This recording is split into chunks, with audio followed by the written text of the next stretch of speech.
বিসমিল্লাহির রহমানির রহিম। সকল প্রশংসা মহান রবের, লক্ষ কোটি দরুদ ও সালাম বিশ্ব নবীর উপর। দিনে যুগের ভাই বোনরা, বিশ্বের মানব জাতি সকলকে জানাই আমার রবের তরফ থেকে আন্তরিক সালাম। আসসালামু আলাইকুম। আজকের বিষয় হচ্ছে জুমা।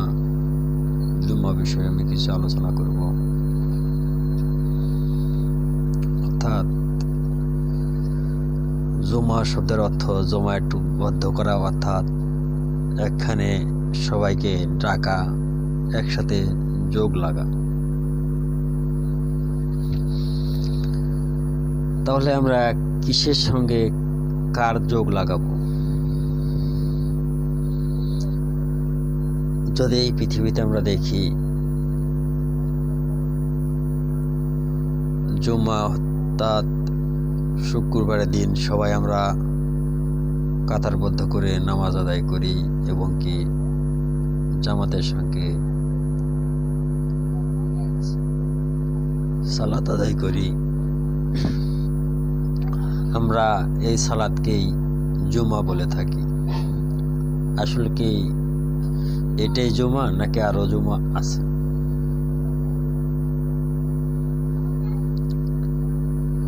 আওয়ালের সত্যে যদি যাই, তাহলে আল্লাহ যে ওয়াহিদুন কাহারুন, যে সকল নুরিতনের মালিক,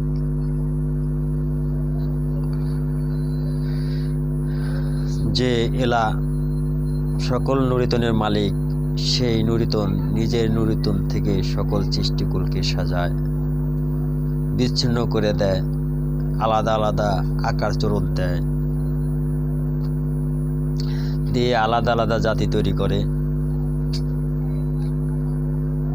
কিন্তু সেই আলাদা আলাদা জাতির আলাদা একটা নাম ছিল হচ্ছে নুরিতন, যাকে বলা হয় ফেরেশতা, আবার বলা হয় মালাইকা। যখন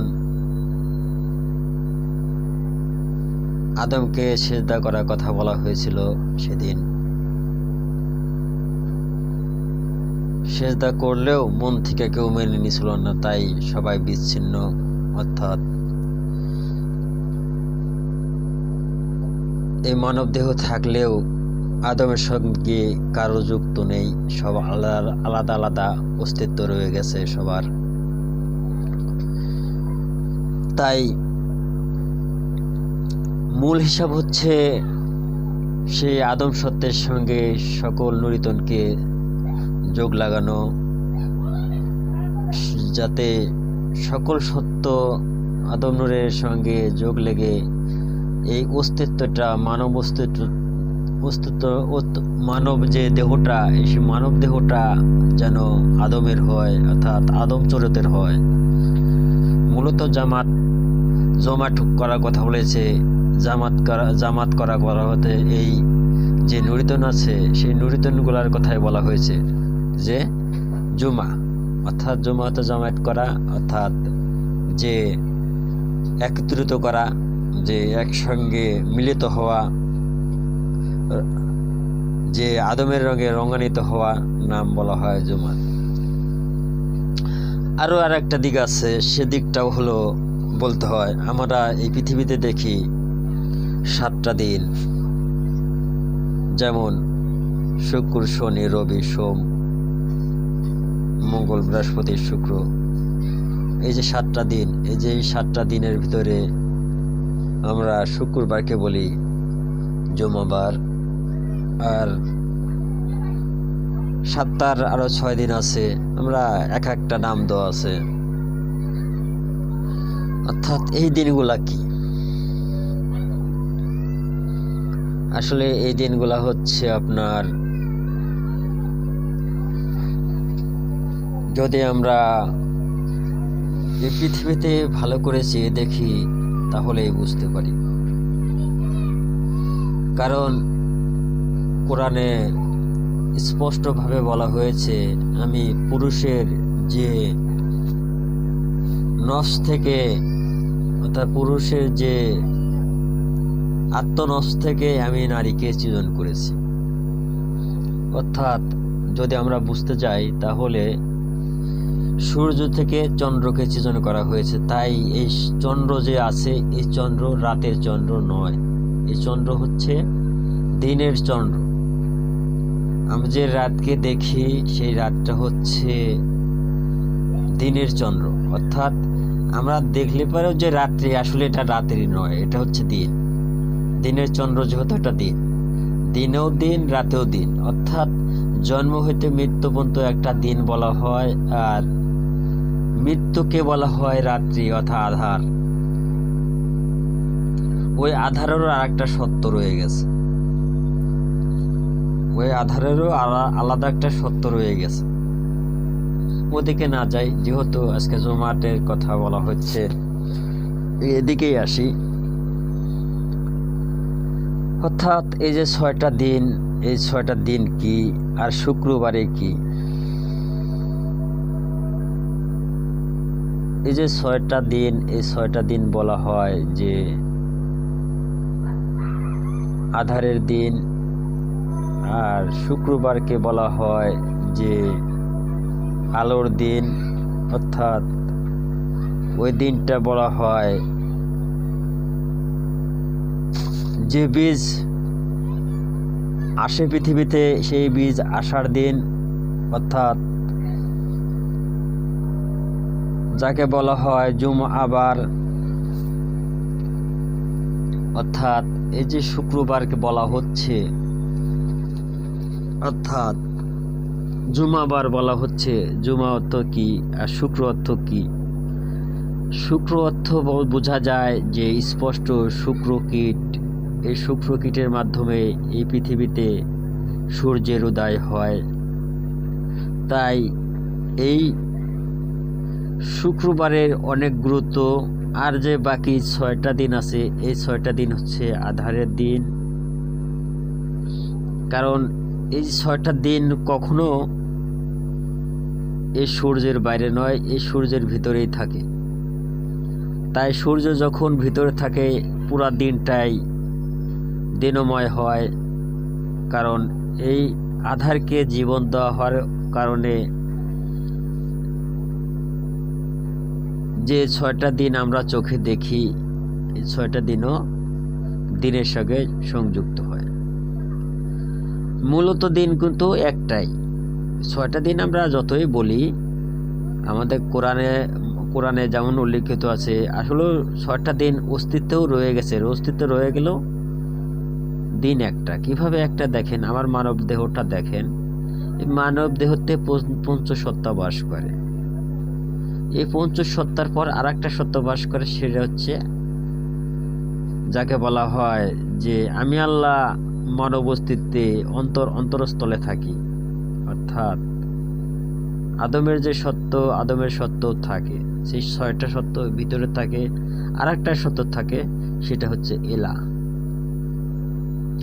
এলা শব্দ বোঝায় সমস্ত নূর আর আল্লাহর নূর মিলিত হলে যাকে বলা হয় এলা, এই এলার সত্য থাকে। তাই মূলত দিন হচ্ছে একটা, আর দিন একটা হলেও উল্লেখ করতে হবে 6টা, কারণ এই পঞ্চসত্তা ছাড়া মানব কখনো পূর্ণ হয় না। পঞ্চসত্তা আছে বিধায় একটি নারী পূর্ণ, আর আদম সত্য আছে বিধায় কোরআন পূর্ণ। এখানে হয়তো আমার বোঝানোর ভিতরে একটু হয়তো এগুলো উলট পালট মনে হতে পারে, কিন্তু আমার কথাগুলো আসলে সত্য। এখানে মিথ্যা প্রমাণ করার মতো কোনো রাস্তা নেই, এগুলা চিরঞ্জীবী সত্য। কারণ কোরআনে যে বলা হয়েছে সত্য আগত মিথ্যা দূর হতো, এটা হবারই ছিল, এটা হবেই, চিরদিনের সত্য। এই সত্য কখনো মিথ্যা হবার নয়, কারণ এই সত্য একদিন না একদিন প্রকাশ হবেই। হয়তো আমি না করে আর একজন করবে, আমি না আর একজন না করে আরেকজন করবে, অবশ্যই করবে। যেমন আদম হইতে শুরু করে এই পৃথিবীতে কত নবী আসছে, তারা প্রকাশ করে নাই, তারা গোপন করে গেছে, তারা হাকিকত গোপন রেখে গেছে, তারা সত্য গোপন রেখে গেছে। কিন্তু সত্য কিন্তু এই দিনে যুগে এসে সকল কিছু প্রকাশ হয়েই যাচ্ছে। যতই গোপন করার চেষ্টা করুক, অবশ্যই যে কোনো মূল্যে প্রকাশ হয়েই যাবে, তা থাকবে না। হয়তো আমাদের পরে আরও বেশি হইতে পারে, আমরা যা করে যাব তার চেয়েও বেশি হয়তো পরের প্রজন্ম পেয়ে যেতে পারে। কিন্তু আমাদের সৌভাগ্য যে আমরা আদম নূরকে পেয়েছিলাম, তার চোখে চোখ রেখে তার কণ্ঠে কণ্ঠ মিলে যে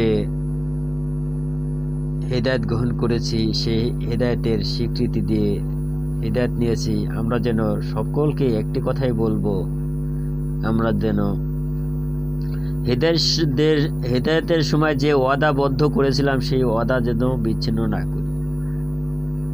কেউ যদি ওয়াদা বিচ্ছিন্ন করি, তাকে হয়তো কেউ খারিজ করে দিবে তেমন না, খারিজ না করলেও সে খারিজ অটোমেটিক হয়ে যাবে। কারণ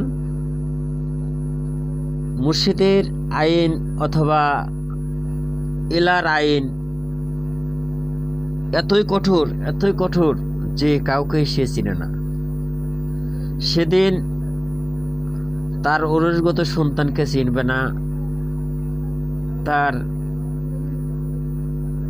যে রক্তের যে সম্পর্ক, যে ভাই বোন তাকে চিনবে না, আত্মীয় স্বজনকে চিনবে না। সেদিন চিনবে একটাই সত্য, সে সত্য হচ্ছে আমি যা দিয়েছিলাম তা কি তোমরা পূর্ণ করতে পেরেছ? যদি পূর্ণ করতে না পারো, সেদিন তোমরা ধরা। আর যদি পূর্ণ না করে থেকে সঠিকের রাস্তায়ও থাকো, অন্তত তোমাদের রক্ষা হইলেও হতে পারে। কিন্তু তাই আমি সকল ভাই বোনদেরকে বলবো যে আমরা যেন সেই যে আমরা ওয়াদাবদ্ধ করেছিলাম, আমরা হেদায়েতের মাধ্যমে, সেই ওয়াদাবদ্ধ মাধ্যমে আমরা সকলে যাতে ন্যায়ের আইনে থাকি, আমরা যেন কাউকে হিংসার চোখে না দেখি। আসলে এখানে কেউ কারো শত্রু নয়, আবার কেউ বন্ধুও নয়। কারণ একজন অপরের ভাই, এক ভাই আরেকজনের আয়না স্বরূপ। আমরা চেষ্টা করব যে মুর্শিদের দেখানো পথে সবাই চলতে। আমাদের কারোর যদি কখনো ভুল হয়, আমরা তা নিয়ে চিল্লাফাল্লা না করে, অর্থাৎ গ্যাঞ্জাম ফেসাদ সৃষ্টি না করে, কারো ভুল যদি মনে হয়, কারো যে ভুল হয়েছে সেই জিনিসটা সকলের সামনে উপস্থাপন করি এবং কি তাকে জিজ্ঞাসা করি। সে যদি সঠিক উত্তর না দিতে পারে, তখন তাকে যে কোনো ব্যবস্থা নেওয়া যেতে পারে। কিন্তু যদি সে উত্তর দিতে পারে, অবশ্যই সে বেঁচে যাবে। কারণ যে মুর্শিদের আইনে যা বলে যে যদি সে সঠিক বলে থাকে, ন্যায়ের আইনে বলে থাকে, অবশ্যই সে মাপ পাবে। আর যদি অন্যায় করে থাকে, তার সাজাও পেতে হবে। তাই সত্য আগত মিথ্যা দূর হতো, এটা হবার ছিল, এটা হবেই। আমি ভিডিওটা লম্বা করতে চাচ্ছি না, এখানেই শেষ করতে চাচ্ছি। আসসালামু আলাইকুম।